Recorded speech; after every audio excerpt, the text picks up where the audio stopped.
Hey there, I'm Lindsay Dreyer, the Joyfulpreneur. Welcome to the Work-Life Juggle, the podcast for working moms where we talk about relationships, running a business, parenting, and self-care. Let's live your best life, ladies, and make some space for joy. Selina, thank you so much for joining me today. Hey, thanks for inviting me. I'm excited to get going on this topic. So, if you're a solopreneur and you are looking at building out your team, or what is the reason why someone would want to go from solopreneur to building out a team? It's usually one of two things: that there's a lot going on in the business. There's a lot of moving plates and they're trying to spin all these plates and it's difficult for them to uphold it. And it's usually they're being reactive to something that's maybe have gone wrong, where they forgot to reply to an email, or there's these opportunities that they've missed, or their reputation in terms of what they've promised to deliver to a client, they couldn't uphold with the timeline. And that's usually where they're up against a wall, where they realize that they may need some sort of support to help them in their business.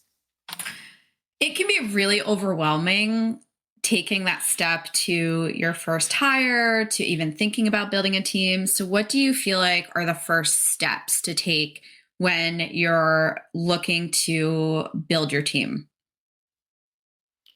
I'll say definitely don't rush the process. Often the failure is in rushing and wanting someone like yesterday and answering the first person that sends you a DM. That is like a no-go area. It's definitely being intentional about who you want in your business, but also looking at, okay, this is what I need now, but what do you need in the next 3 months and 6 months of your business? And build out, okay, these are the 5 key points that I need someone to do, and stick to hiring that person. Don't just base it on they're available tomorrow, their rate is low, and they seem okay. You need to there's certain criteria you need to go through to make sure that they're the right fit for you now and upcoming months in the business.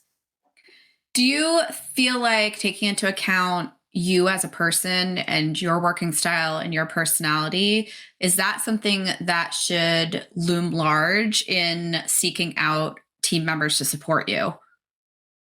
For sure. I think if it's someone that you just need for a specific project, then it's not too much of an issue. But if you have expecting someone to come in long term into your business, personality and the style of work is really important, especially with remote teams. So if you are somebody who likes to interact in person or likes to engage with your team members, then you want somebody who's willing to show up on Zoom calls or come in person to meet with you. There may be some clients who are very last minute. They can't prepare or think in advance, so they may ask you to do something quite tight turnaround. Are you able to facilitate that? Are you somebody who needs to know in advance what's happening? Those two wouldn't be a great match either. When did you decide as a business owner that it was time for you to start building a team? So I had the agency and I was getting really busy and I had the blogs going. I love writing and I was creating these great blogs to increase my visibility. So it was early of year, the first year, and it helped to boost my credibility and dominate in that field. And I knew that I was getting a lot of traffic for it, but I noticed shortly that I wasn't able to commit to it, the consistency of posting every week. And it was something that I wanted to continue with. So that was my first hire, was a blog writer to help free up my time. And I noticed the results of that was that having that person do this for me within a year of that consistency, we actually became number 1 on Google because we continued the blogs writing. And if I hadn't hired somebody, that wouldn't have happened. That's awesome. So what amazing positive reinforcement that it was the right decision to give that to somebody else. So what did that free you up to do in your business? It freed me up my mental capacity, because blog writing, you have to have a lot of downtime to really think. There's type of 5-minute tasks that are just quick thinking that you can do quite quickly. And there's a lot of other tasks that need more high level thinking to write and construct. And that just freed up my thinking to do other things that were more high leverage in terms of networking with clients, delivering to clients, and thinking about strategy within the business. So after that blog writer, what was your next hire? Like, what was your next step to growing your team? So actually, I then started to tap into more of this blog writer skill. So then I started to get them to help me with social media. I helped them to research SEO for me. They then helped with my email writing, and even then started doing case studies. So they would, when a client finished with us, she would actually have a call with them and then get their testimonial feedback and then create these PDF case studies, the copy for it. So I was leveraging at the beginning just one task to see what her skill set was like, how we work together and collaborate. And then I soon found out that she had all these other skill sets that would be great for what we needed. And then I expanded on that. And then after that, it was then the administration support that I needed support with in terms of the client delivery end. So your team today, what does it look like? So on the team I have at the moment, I've got 2 employed team members, and then I've got about 10 freelancers within the business. What? Doing various tasks. Okay, awesome. I love that you have the makeup of employees and also freelancers, because I think that's such an efficient way to structure a team. So when you were deciding whether somebody was an employee or a freelancer, tell me about the thought process and how you make that decision. Because I think a lot of entrepreneurs, especially solopreneurs, automatically jump to you have to fully employ somebody. So tell me about your process on maybe your thought decision process on if somebody's a freelancer and if somebody's an employee. I started off all with freelancers because it can be daunted financially to have that responsibility of paying for someone, and you don't want to hire them and then have to drop them a month later. So I was very cautious with that. And I'd say the difference between the two is with the freelancers, they're more, maybe you're just starting a project that's quite small and you just need someone for a short period of time, or it's that you don't need them for a huge amount of workload, so it doesn't make sense to hire them part-time or full-time within the business. So that could be like someone who's doing your tech support, or someone who's maybe doing your graphic design, that's not needed consistently within the business. So those are kind of the areas that you'd look for that support. And then somebody employed in your business could be someone like marketing and sales, where there's consistent interaction with them on a daily basis, where you need their input, their expertise. It could be administration, like an executive assistant, for example, or a project manager who's keeping track of all the different projects that's happening with the business, but also connecting with all your contacts as well to make sure everything is running smoothly within the business behind the scenes as well. So generally, employed are people who are there and you're interacting with them on a regular basis. There's a lot of work that's involved. There's a lot of back and forth, and they're needed day to day in the business. And then freelancers are generally, they're a specific talent that's needed for a specific project, or it's just a few hours here and there needed that you tap into as and when you need it. So you have this 5-step method called I Love My Team, which is created to help people build their dream teams. And I am curious, and also would love to get your thoughts on the chemistry of teams. Like I love this concept of like loving your team, because I do think we all support each other. That's the part of a team. It's not just this hierarchy of like you have the boss and everybody else underneath, but it's this cohesive group of people who are working together to make something better. So how do you encourage team synergy and team collaboration? Like when you're looking at building that team structure and just that cohesive team, like what do you take into account? So with that, I think that it comes into account that you need to be available to think about, okay, what has worked previously on your team and what hasn't? What has been an amazing team member that you love to be around, and those ones that were more difficult to bond a relationship, and build it on that. And that's how I kind of created my values in my business to say, okay, when this person was working in my business, these are the things that I loved about them. And then I want to foster that within the business and drip that down to the existing and anyone new that comes into the business. So that's how I would form it. Do you have like a specific example on your team of how you do that? Yeah, so for example, like I've got my top 10 truths, which is an extension of my values. It's kind of like the 10 commandments, which says, it talks about, okay, how we show up, how our energy is going to be, or how we're going to grow 1% every day. I'm not expecting them to be growing 10% or 20%. It's only that little increment each day that helps them evolve into this amazing person later steps down the line. It's about having the confidence to think on their feet. So when problems come into the business, they can find 3 solutions to resolve it without having to rely on me. So I'm giving them the autonomy to make decisions on their own without having to rely on me. So it's a case of seeing them, seeing their value, and allowing them to make judgments without me always having to be involved in those decisions. So it sounds like you're building a culture of empowerment and letting people do their job, where I'm guessing you're not a micromanager, or are you? No, I'm not. The only time I would micromanage is if there's multiple things going on where we've gone through the steps to try and resolve it and it's not still there's issues. That's when I'll be like quality checking all the time.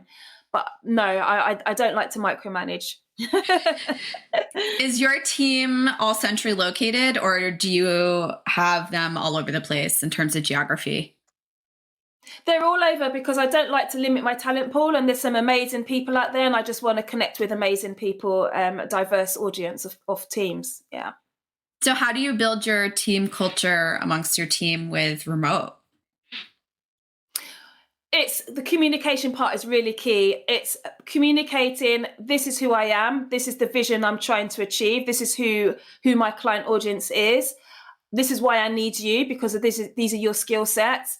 And it's then having that bonding relationship with them to not just expect them to just deliver and it to be a transaction. It's more of a fostering a community where we can be open with each other, and the opportunity for me to speak about what I need them to do, but also for them to give me feedback as well. So it's a 2-way relationship.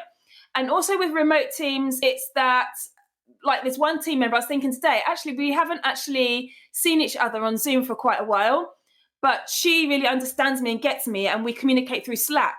But what I tend to do is I have this kind of etiquette with Slack. And often what people do is they just drop things in there, say, do this, can you do that, can you do that?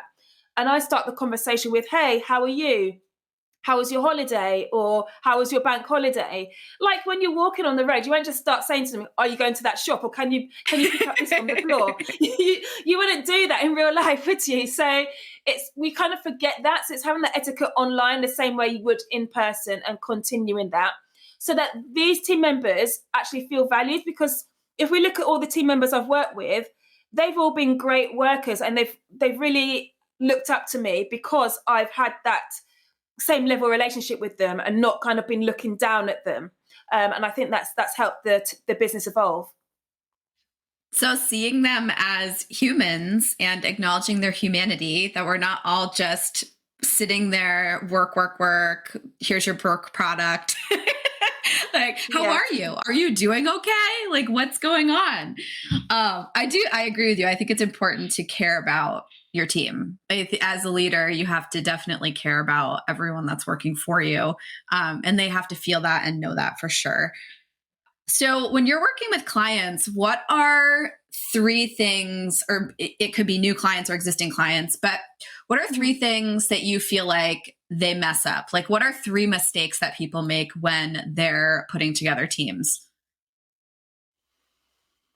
I would say the first for sure is hiring too fast, hiring the wrong person for the business, or hiring based on recommendation.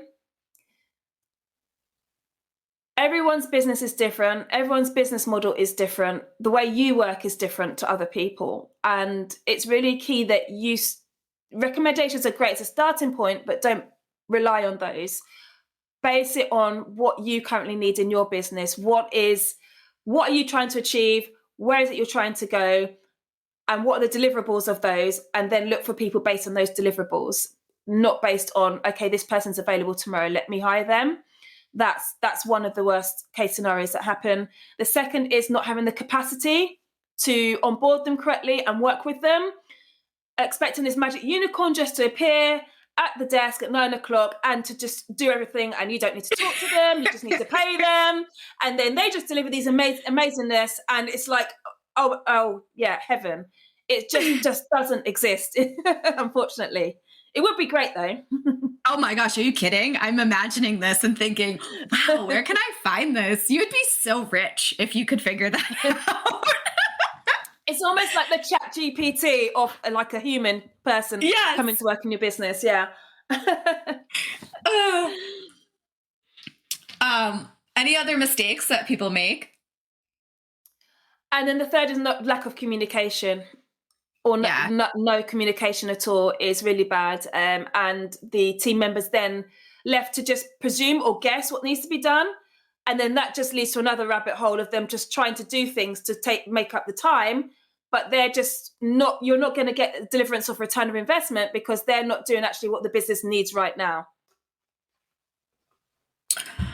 So I'm going to guess that you have made mistakes in hiring before. I have. Confession. I have definitely hired the wrong person occasionally.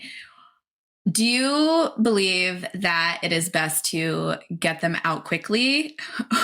Or do you believe that everyone can be a good fit for a role? Because I think there's two schools of thought, that not everyone's a good fit for a role, but then there's another school of thought that anyone can be trained into a role. I think it depends on the scenario. So where I'm in my business, I wouldn't have the capacity to train somebody. So I wouldn't necessarily hire somebody at entry level. But other businesses would, because they maybe have a business manager or a COO in the business, or some sort of superior person who has the capacity to train them. I think that with hiring, it's a case of, there's some people who've hired based on personality and it hasn't worked out, and they've tried with them, thinking that they're honest, they turn up, they're reliable, but actually their skill set's not really there, and they're having to train them on the job, and they don't want to pay for that. Mm-hmm. And I believe that you should give people the opportunity. I don't like it when people are dismissed without knowing what was wrong, because then again, they're just going to go to another business and do the same, and it can have detrimental impact on them, not knowing or thinking that things are okay. So I think it's best, and I think this is an issue with leaders, is that it's the difficulty of communicating when there's conflict. We don't want to tell people something's wrong. We find it hard to communicate that with them, but you're actually doing them a favor by saying to them, I've hired you to do this to free up my time to help the business grow, but I'm noticing that you've done X, Y, and Z, and I really need you to step up to help me, and for these reasons. So let's look at how you can help me. Are these skill sets okay for you? And they may say, actually, I really hate this role you've given me. I actually feel I'm more capable in this area of the business with this skill set. So it may be that they're not even in the right area. They're in the wrong seat. They need moving. Or it may be that their hours have been increased and they don't have the capacity to support because they've got other responsibilities. So having that open conversation, you may actually find that together you amicably decide that let's just close the relationship and end it. Or it may be that they just move to a different department of the business. It is definitely one of the biggest challenges moving from solopreneur to running a team that I found was just the amount of communication that is involved is so much more, because communicating with just yourself and managing just yourself is totally different than managing other people.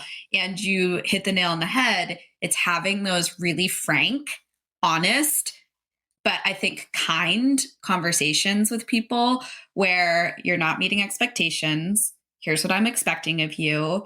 Can you fulfill it? Or do you need help? Like, is this something you can actually do? And if they're like, no, I will never be able to do this, then that's just the honesty and the truth of it. And so I think for so many people, having that level of honesty does not come naturally to them. So were you the kind of person where that just comes naturally to you, or do you feel like that was a muscle you had to build? It came naturally to me. I think and that's how I created these documents, like the top 10 truths, because there's some points where I realized when you're working for yourself, you don't really know yourself until you're working with someone else. You kind of understand the style of how you work. So, for example, I can't read long emails. It's just too much for me. I just like to know the key bullet points or one or two sentences. What do you need from me? And I have other team members who like to give me the whole background story and the whole essay. So I had to be frank with them and say, you want some information from me, but this is far too long. Can you reverse it and do it like this? Or do we need to do a quick 5-minute call? So it's kind of working together to find out what works together to help with unison of growing the business and growing the team dynamics together. So culture is such a hot buzzword, and it has been for a while. How do you intentionally recommend, either with your own company or with your clients, how do you build culture, and what does that mean to you? I think cultivating is all about stepping up as a leader to manage the team, to maximize like the team's, so to maximize the business's growth and sustainability. And it's about being able to foster a relationship with the team so that they get you, but you also get them as well.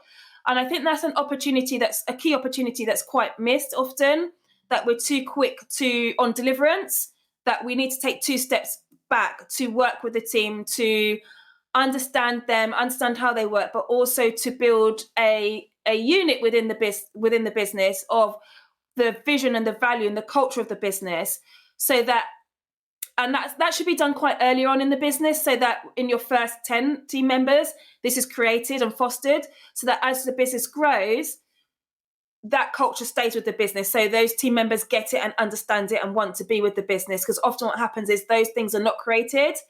And then there's these different pockets of cultures and different pockets of values happening, and there's no connection happening. So as the business grows, everyone's going in different directions and doesn't understand why it's going wrong or what's going wrong, but they're trying to do something, but there's no connection happening. So it's quite key to have those things in place quite earlier on.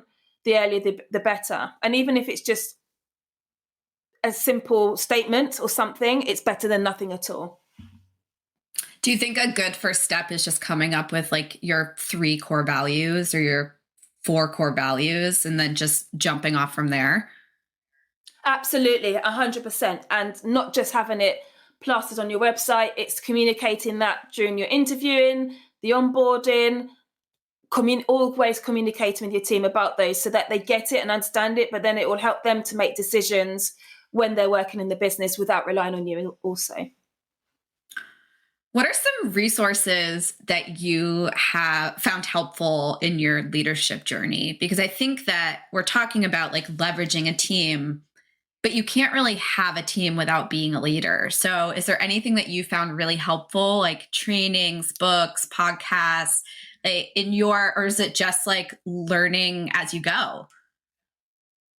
I think definitely the first part is learning as you go. You're never going to get it perfect. You could read 101 books, but it's all about implementing as well. So I think that the key thing is to learn from your mistakes and then to move on. And then there's a book called Being a Great Boss, which is a great starting point on your journey. How to Be a Great Boss by Gino Wickman. That's a great book and it's quite short as well. And I think that's a great place to start, definitely. And it's something that you should just keep. It's not a lot in there, so it's something that you should be reviewing like every 6 months or every year, just as a refresher, for sure. And then my I Love My Team method is really good because it goes through like the 5 different pillars of communicate, clarify, command, cultivate, and claim, so that as you bring team members into your business, it's kind of shown you on a circular basis, ongoing basis, how to uphold your team so that you don't have this domino effect where everything's falling apart.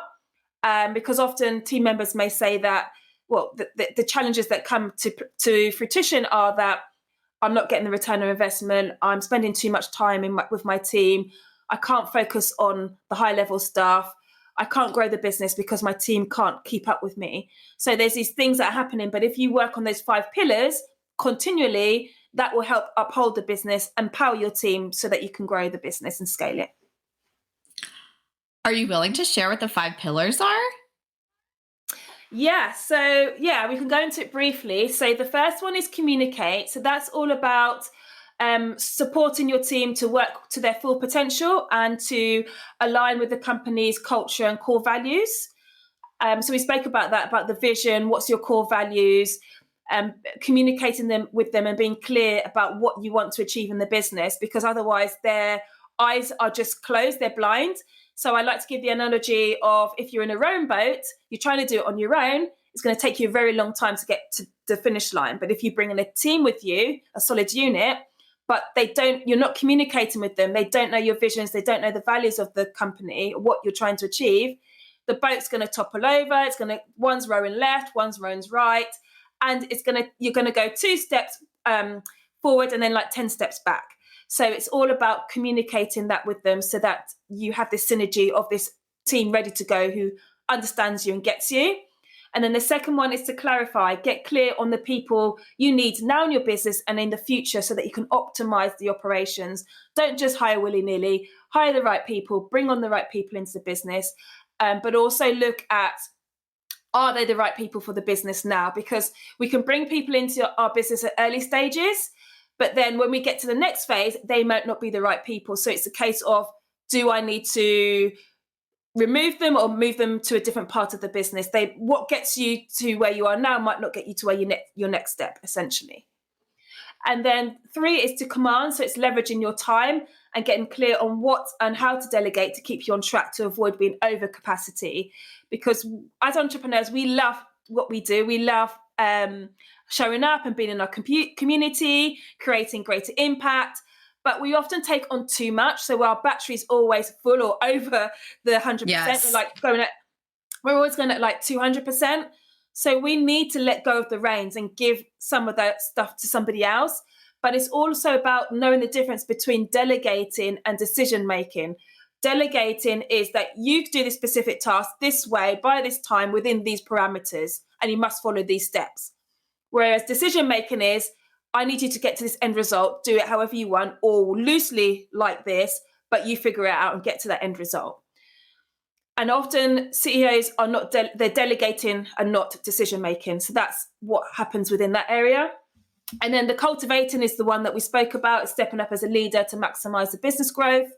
And then it's claiming your time back. So once you've been through all that, how can you now get your time back with time management, productivity, but also stepping out of the business for what I call rest and reflect days, where I go to the spa or I'll go out in the open and I'll just look at, okay, what's working, what's not working? Are my team working together? What has not worked? What do I need to improve? Do I need to hire? So I'm asking myself all these questions on a regular basis, just so that I've got a refresh and then reframe, ready to go for the next month. It's such a shift. Thank you so much for sharing those. I love that as a framework because it does walk you through basically how to become a better leader. Like you're essentially, yes, you're building a team, but you're also shifting from working in your business all the time to working on your business and the strategy of the business and the like higher level work, which oftentimes is a really difficult shift for people. So I like that you have this framework that you can walk through people through to really just like shift them from being a worker bee to a leader of a team. So if anyone wants to learn more about your 5-step method, I love my team, where can they find more information? So I do have a quiz coming out soon. So for now, you can just sign up to my newsletter and go to selinajohnson.com. Sign up to my newsletter. So soon I will have a quiz. And with this quiz, it will be able to evaluate through this I Love My Team framework, whether you are facilitating all those pillars, or if you're strong in one area and weak in another area, then it will give you the next steps to fix those weaknesses. So it's case of, it will show you like, okay, you're 100% in cultivate, but you're 10% in the delegation piece. So it's a great way for you to start seeing for yourself from a high level, okay, this is the pillars that I need to focus on, and then the next steps to do that. Okay, awesome. Thank you so much. This was such a great overview of leveraging a team, why you would want a team, and how to make that shift from being a solopreneur to a real leader of a team. So thank you so much. You're welcome. I have a question for you. Would you like to stop fighting about the dishes, the laundry, and everything else household related? Well then, ladies, I got something for you. I have my mini course, and it is called Creatively, I Know, How to Stop Fighting About the Dishes. Also, did I mention that it is free? Check the show notes for the link, and hopefully it will help you stop fighting about the dishes. Thank you so much for listening to this episode of Work Life Juggle.